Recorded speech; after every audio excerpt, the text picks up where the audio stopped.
कधीच नाही चुकणार तुमचे फेवरेट टीव्ही शोज झी5 सोबत, तेही एकदम फ्री. आपण काय करता? मी मेकअप आर्टिस्ट आहे. तुम्हाला आवड आहे पहिल्यापासून? खूप. मी इव्हेंटमध्ये भाग घेते, फॅशन शो वगैरे, डान्स वगैरे याच्यात भाग घेता? हो हो, मंगळागौर सगळं. मी पण इव्हेंट्समध्येच असते, आता हाऊसवाईफ. मी ट्रेडिंग करते शेअर मार्केटमध्ये, तो माझा बिझनेस आहे. मला ही डान्सिंगची आवड आहे. मी कोरिओग्राफी पण करते. मुलीच्या शाळेमध्ये डान्स वगैरे असले तर प्रत्येक तिच्या मुलांना मी डान्स वगैरे शिकवते. अरे वा, म्हणजे छान. म्हणजे स्वतःला तुम्ही पूर्णपणे असं रमवत असता, हो. घरातल्या जबाबदाऱ्या पार पाडत असता आणि हे सगळं करत असताना प्रत्येक क्षण आनंदात घालवत असता. बरं, तुमच्या किस्स्यांमध्ये फेट्याचं काय झालं होतं? फेट्याचा किस्सा तो माझ्या बरोबर काय झालेला. झालं होतं? म्हणजे मला एका स्पर्धेमध्ये फर्स्ट रँक आलेला फेट्यामध्ये. त्यामध्ये ही पण माझ्या बरोबर. फेट्यामध्ये म्हणजे फेटा बांधण्याच्या स्पर्धा होत्या त्या. म्हणजे तुम्ही बांधायचा की स्वतःला? मी बांधायचा, दुसऱ्याला बांधायचा. बरं. त्यामध्ये ही पण माझ्या बरोबर कॉम्पिटिटर होती. त्यावेळेस मला फर्स्ट प्राइज मिळाला. त्यामुळे ही थोडी नाराज होती. किंवा त्यावेळेस मग जजेसनं सांगितले की बाबा त्यांना प्लस पॉईंट का दिला, का तर त्याची शिवजयंती होती आणि तो मी केशरी फेटा बांधलेला, त्यामुळे तो नंबर माझा आला. असा झाला. आणि तुमचं काय झालं होतं? मी पण फेटा बांधला होता, पण मी साडीचा बांधला होता. मग मला नंबरच दिला नाही त्यांनी, म्हणून मी पण जरा चिडले होते थोडीफार.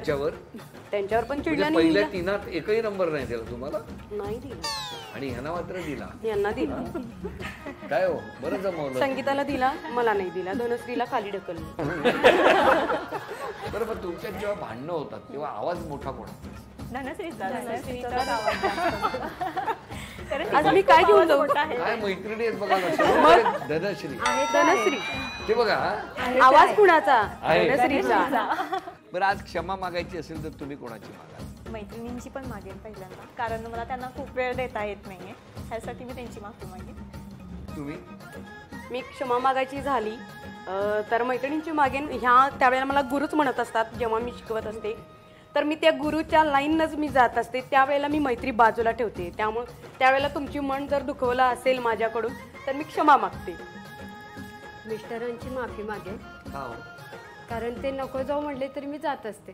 हो काय का? मला हो, कुठे कुठे नको जाऊ म्हणतात? काय बरं वाटत नसेल तर जाऊ नको, तरी पण मला जायचंच असतं. का तुम्हाला घरात का नसतं राहायचं? इतकी सवय झाली ना कार्यक्रमाची, हो, ते मैत्रिणी. करमत नाही. हा, तुम्ही?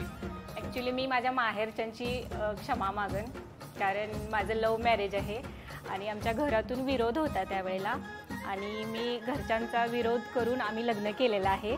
त्यामुळे ते खूप दुखावलेले. त्यामुळे मी आज त्यांची मनापासून माफी मागते. तुम्ही? मी माझ्या मिस्टरांची क्षमा मागेन, कारण माझ्या या अशा स्वभावामुळे थोडंसं चिडणं होतं माझं, आणि त्याच्यामुळं मी सॉरी न म्हणतात तेच मला सॉरी म्हणायला यावं अशी अपेक्षा पण असते. तुमची? हो. त्यांनीच यायचं? त्यांनीच यायचं. काय रे देवा.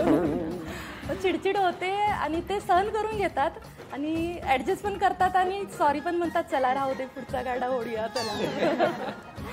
मी माफी मागायची झाली तर माझ्या आईवडिलांची मागेन, कारण कोरोनाच्या दरम्यान त्या दरम्यान माझ्या सासूबाई वारल्या ना, त्यामुळे मला सगळी जबाबदारी माझ्यावर पडली. त्यामुळे मला माहेरच्यांना वेळ देता आली नाही. माझे वडील जरा आजारी असतात, त्यामुळे मला त्यांना वेळ देता आली नाही. त्यामुळे मी त्यांची माफी मागते. झी5 ॲप डाउनलोड करा आणि पहा सर्व एपिसोड्स एकदम फ्री.